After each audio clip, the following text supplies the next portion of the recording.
Bienvenidas y bienvenidos a Mariposea. Creo que voy a tener que hacer una sección que se llame Lo prometido es deuda, porque es el segundo prometido que les hago.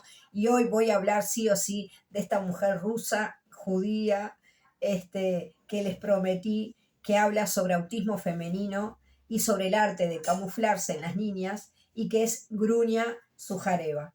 Durante muchos años, cuando se hablaba del origen de la investigación sobre el autismo, solo había dos apellidos, dos nombres, dos apellidos, y que resonaban por ahí en la comunidad científica, y eran nombres y apellidos de varones, Leo Kanner y Hans Asperger, que sus publicaciones de 1943 y 1944 fueron consideradas como la joyita a nivel clínico del autismo infantil. Sin embargo, la historia real empieza mucho antes, pero muchísimo antes, porque la pionera fue una psiquiatra infantil rusa que nació en Kiev en 1891 y es Grunia Sujareva. Grunia Sujareva publicó más de 120 artículos científicos y varias monografías sobre psiquiatría del desarrollo. Era su especialidad.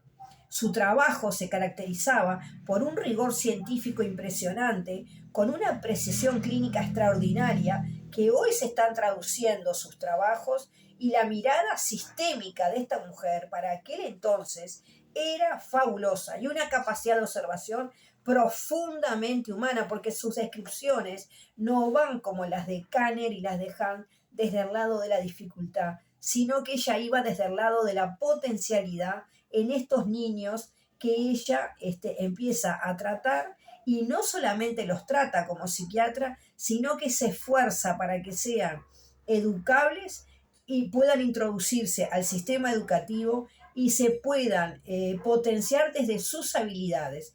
Esto es revolucionario. Estamos hablando de una mujer que en 1925 hace una publicación. Cuando hoy leemos los trabajos de Sujareva, el paralelismo es impresionante, porque muchos especialistas han señalado que la caracterización que ella hace de estas niñas y de estos niños, y lo digo a propósito, lo de los niños, las niñas, es tan notable que si leemos el DSM-5 y lo que Sujareva publicó, no hay diferencia alguna. Así que esto es extraordinario. En 1927 ella publica un estudio donde habla de 5 niñas con características similares a estos niños que había escrito en 1925. En aquel entonces, para referirse tanto a estos niños como a estas niñas, ella habla de psicopatía esquizoide. No quiere decir que los autistas sean considerados dentro de las psicopatías o dentro de los fenómenos esquizoides. Era el lenguaje clínico de la época, se nombraban así. Sin embargo, cuando hoy revisamos sus descripciones, estas que son tan rigurosas y tan bonitas y tan humanas, lo que se puede ver un siglo después es que nos damos cuenta que ella habló con muchísima claridad de lo que hoy conocemos como el autismo infantil, pero no solamente eso, sobre todo habló del autismo en niñas, y sabemos bien que durante décadas el trabajo de Sujareva quedó prácticamente sepultado. Y lo interesante es que ella no solamente publicó en ruso, publicó en alemán. Entonces, las especulaciones dicen que tanto Kanner como Asperger leyeron sus trabajos y se silenciaron la boquita. Pero en 1966, la psiquiatra británica Sula Wolf traduce los trabajos de ella al inglés, pero omite las investigaciones de Sujareva de las niñas. Solamente traduce lo que ella habla de los varones. Así que, de alguna manera, también esta británica quitó la mirada de las niñas, se interesó solo por lo que en esa época era el autismo, considerado solo un patrimonio masculino. Así que las niñas y las mujeres de la época nuevamente quedaron fuera de la circulación internacional en el ámbito académico por muchísimo tiempo. ¿Sabes cuándo se rescatan los trabajos de Sujareva? En el 2020. a través de la investigadora Catherine Simon, donde ella publica la traducción completa de los casos clínicos, incluidos las niñas. Y recién entonces la comunidad científica pudo ver con claridad hasta qué punto Sujareva había sido una adelantada de la época. Porque como te digo, no solamente trabajó como psiquiatra con estas niñas y estos niños, ella dijo que el sistema educativo los tenía que incluir y tenía que de alguna manera desarrollar la potencialidad, porque se dio cuenta que tenían la mayoría de estos niños una potencialidad tremenda y que no había que tratarlos como niños que no se pudiera educar, porque en aquella época y más en Rusia, los niños que no eran educables iban al campo laboral. Así que durante gran parte del siglo XX, los criterios diagnósticos del autismo, sabemos bien que se construyeron bajo la mirada de la observación de los niños varones. Que esto, lo digo siempre en mis videos, generó un sesgo tan importante que dejó a niñas y a mujeres que no encajaban con niñas y niños neurotípicos, los dejó desapercibidos o que empezaron a recibir otros diagnósticos. Pero el propio DSM-5 reconoce actualmente que las niñas sin discapacidad intelectual o sin retraso del lenguaje pueden permanecer sin diagnóstico durante años debido a las manifestaciones más sutiles en las dificultades sociales, tal como decía Sujareva. Porque aquí aparece un concepto clave que ya lo trabajaba Sujareva. Ella dice, estas niñas tienen una presentación distinta a los varones. Estas niñas tienen dificultades sociales, pero son mucho menor, porque ellas hacen algo, no le quedaba muy claro a Sujareva qué era lo que estas niñas tenían que socialmente se podían adaptar. Hoy sabemos que eso se llama masking o camuflaje social o enmascaramiento. Y sabemos que el camuflaje, el masking, es ese conjunto de estrategias que las personas autistas utilizamos para adaptarnos al entorno neurotípico.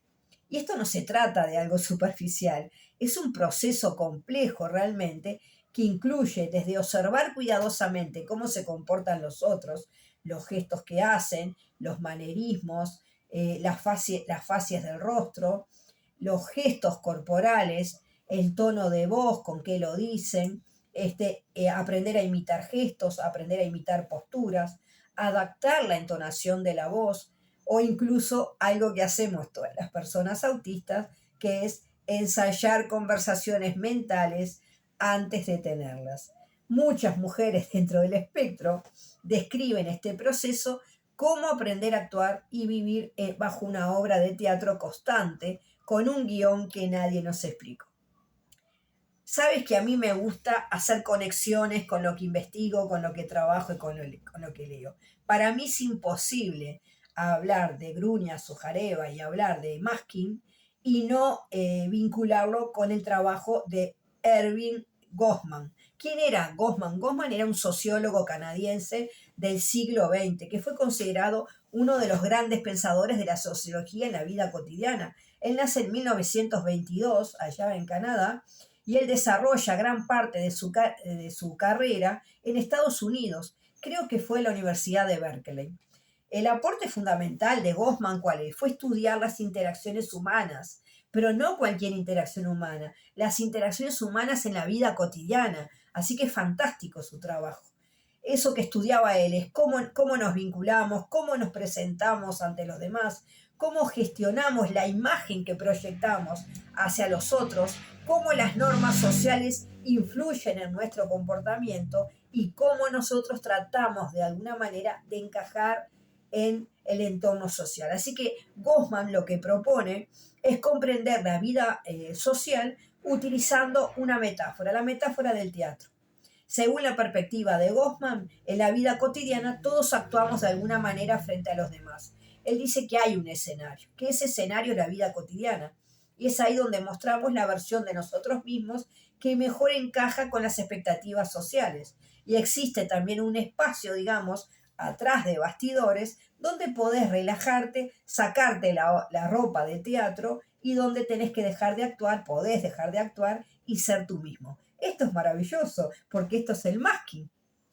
En su libro, que lo publicó Amorortu, traducido al español, La presentación de la persona en la vida cotidiana, te lo recomiendo para que lo leas. Él habla e intenta, de alguna manera, comprender la interacción social mediante esta metáfora teatral. El enfoque entonces de Goffman es bien clarito. Todos, autistas y no autistas, autistas y alistas, en mayor o menor medida, representamos papeles sociales frente a los demás. Existe un escenario frente a nosotros, que es la vida cotidiana, donde mostramos la mejor versión de nosotros mismos. Nadie quiere salir como el villano de la obra. Y existe también tras bastidores esto que te decía, ese espacio para que te puedas relajar y que puedas obrar con naturalidad. Ahora, qué interesante, porque cuando observamos el camuflaje autista, desde la perspectiva de Goffman, es imposible que yo no lo conecte, algo se vuelve muy claro. Muchas mujeres autistas no vivimos tras bastidores, vivimos en pleno escenario. Nuestra vida es un escenario frontal. Ahí aprendemos a observar, a imitar, a adaptar nuestros comportamientos para sostener una interacción social. Yo recuerdo claramente que descubrí que las demás personas no ensayaban las conversaciones cuando le pregunto a una amiga que me va a contar que había tenido una dificultad con otra compañera, y yo le dije, ¿no ensayaste la conversación para decirle lo que te molesta? Me quedó mirando como diciendo, pero vos estás loca, ¿cómo voy a ensayar la conversación si no sé lo que me va a responder? Nosotros lo hacemos siempre. Eh, y por eso de pronto somos tan buenos a la hora de comunicarnos, porque imaginamos posibles respuestas que nos puede dar el otro, qué le diríamos nosotros frente a esas respuestas, inclusive nos hacemos interrogantes de qué pasa si dice otro tipo de cosas. Yo creo que eso es lo que hace la genialidad de nuestro uso del lenguaje, que en forma constante, pero es un desgaste de la gran siete, en forma constante estamos ensayando en esta obra de teatro. Y si lo vinculamos con Hoffman, también podemos darnos cuenta de esa sensación tan difícil de explicar, que es el gasto energético que implica para nosotros entre el yo auténtico y el yo que se representa o que sale al escenario en la vida cotidiana. Es imposible no conectar esto con la obra de Goffman, y me viene a la mente otra de sus obras que fue traducida por Amorortu, que es Notas de una identidad deteriorada. Es un libro espectacular donde ahí la explica ahí cómo las personas van desarrollando diferentes estrategias para ocultar o para gestionar características que la sociedad percibe como desviaciones respecto de la norma. Entonces, esto encaja muy bien con el autismo, porque él lo que dice es que todas las personas, de alguna manera, luchan contra el estigma de ser segregados. Y te estoy hablando de esto, que es un sociólogo y que nada trabaja sobre autismo. Él nunca trabajó sobre autismo, pero él explica en este libro, Notas de una identidad deteriorada, cómo en inglés es estigma. Luego no recuerdo el nombre en inglés, pero sé que se conoce el libro en inglés como estigma, porque precisamente él no habla de una identidad deteriorada, él lo que habla es de este estigma que implica no encajar a nivel social, y cómo tu identidad, de alguna manera, tu verdadero yo, se va deteriorando por tener que encajar socialmente. Eh, yo siempre lo asocio, porque he trabajado durante años y sigo trabajando, dándole apoyo a la comunidad LGTB. Y es interesante porque durante mucho tiempo, muchos varones o muchas mujeres, para ocultar de pronto su orientación, hasta formaban un hogar para de alguna manera simular que estaban dentro de la heteronorma. Y así era como pasaban una vida muy desgraciada, hasta que en determinado momento podían decir lo que les pasaba. Evidentemente terminaba en un divorcio o en un drama familiar, sobre todo si había hijos. Y esto, en la comunidad autista, sabemos bien que el camuflaje es algo que lo hacemos cotidianamente porque es la forma que tenemos para sobrevivir. Porque el camuflaje, si lo leemos desde la mirada de Goffman, lo podemos entender como una forma de gestionar el estigma de ser diferente. Es una forma de sobrevivir, digo siempre, y de reducir la visibilidad de la diferencia. Te comportas como alguien alista, pero no lo eres, tú sabes que no lo eres. ¿Pero por qué lo hacemos? Para evitar el rechazo, la incomprensión o la exclusión. Porque ¿quién quiere pasar la vida o quién quiere tener una amistad o quién quiere enseñarle o quién quiere jugar con una niña, con un niño o tener una amistad con una adolescente que de pronto es atípico? Ahora, volvamos a Sujareva, porque este video se trata de ella. Algo que resulta sorprendente. Ella habló de las niñas diciendo que en comparación con los niños, las niñas tenían una capacidad de adaptación conductual mucho mayor, que ellas pasaban desapercibidas. Fíjate qué cabeza, 1927, ella empieza a hablar de esto.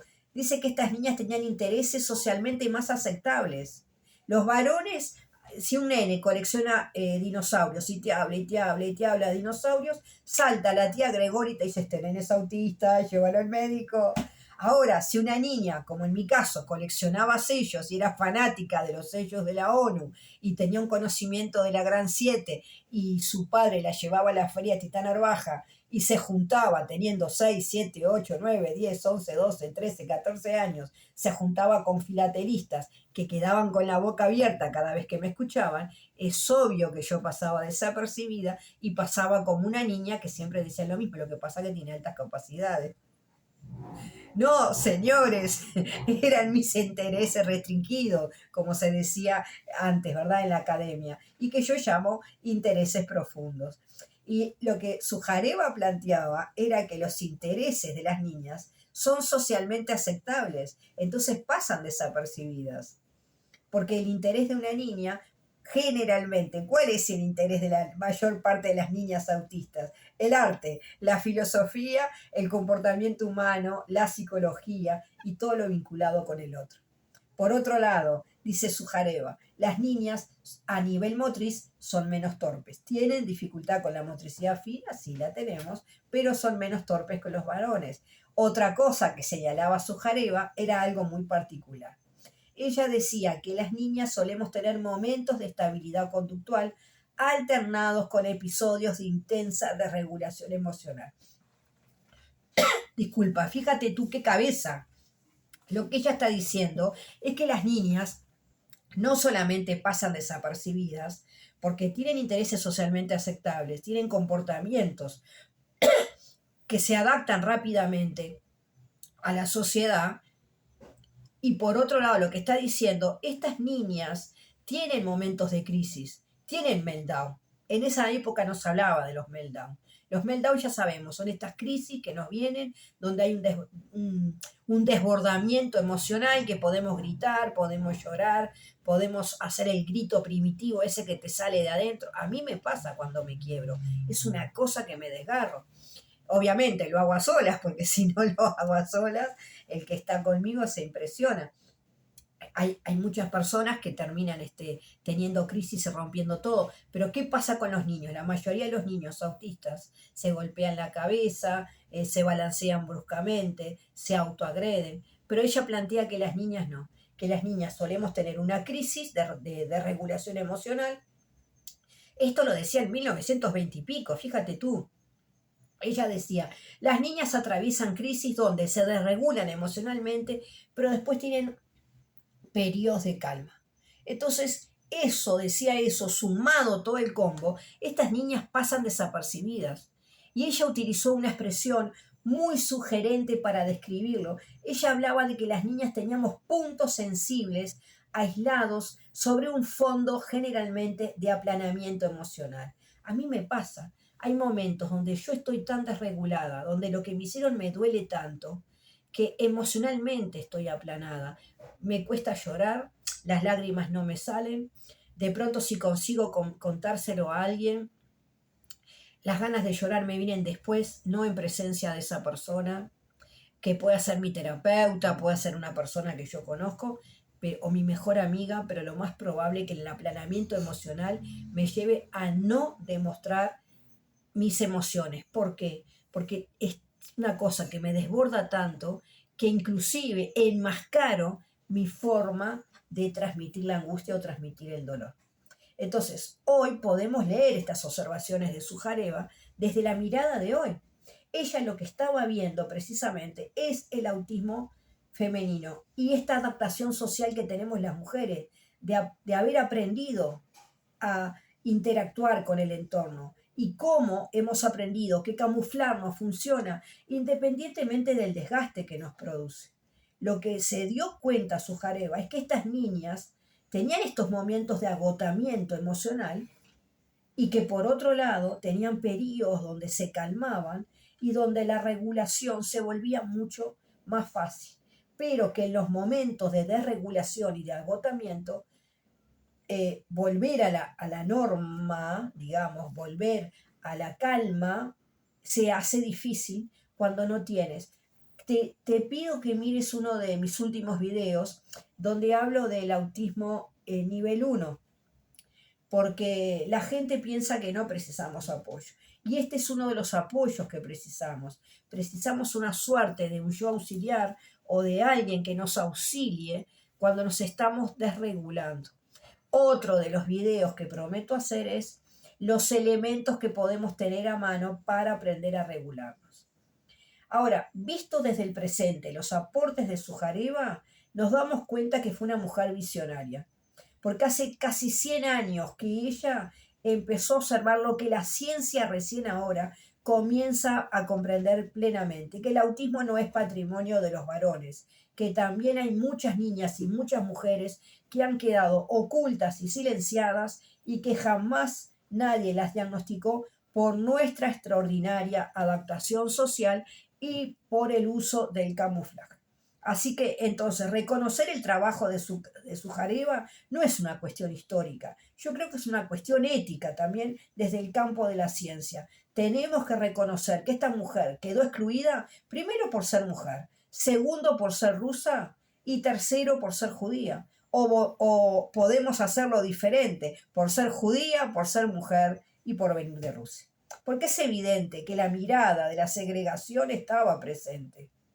Recordemos que Hannah Asperger tenía un vínculo muy fuerte, pero muy fuerte, con el nazismo. Entonces, ¿iba él a ser capaz de decir que en 1925 había una mujer judía rusa que había hablado igual que él con estos niños que él descubría en el 40 y pico? Es obvio que iba a decir que no, porque era judía y además porque era mujer. Entonces, tenemos que darnos cuenta que la historia académica del autismo está en deuda. Y a mí me gustaría que de alguna manera ya no dijéramos que los pioneros del autismo son Kanner y Asperger. No, señores, tenemos primero a Grunia Sujareva. Y es más, hay alguien por ahí también que pasó desapercibido y que no se conoce su apellido y que solo se conoce su nombre, que lo voy a dejar también como un misterio.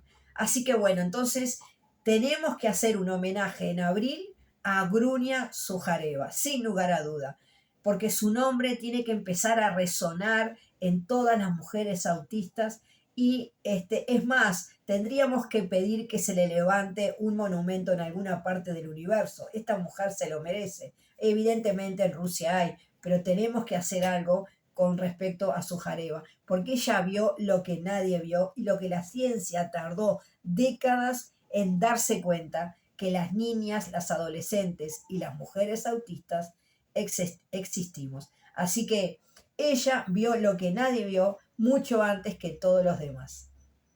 Hasta aquí entonces el video de hoy.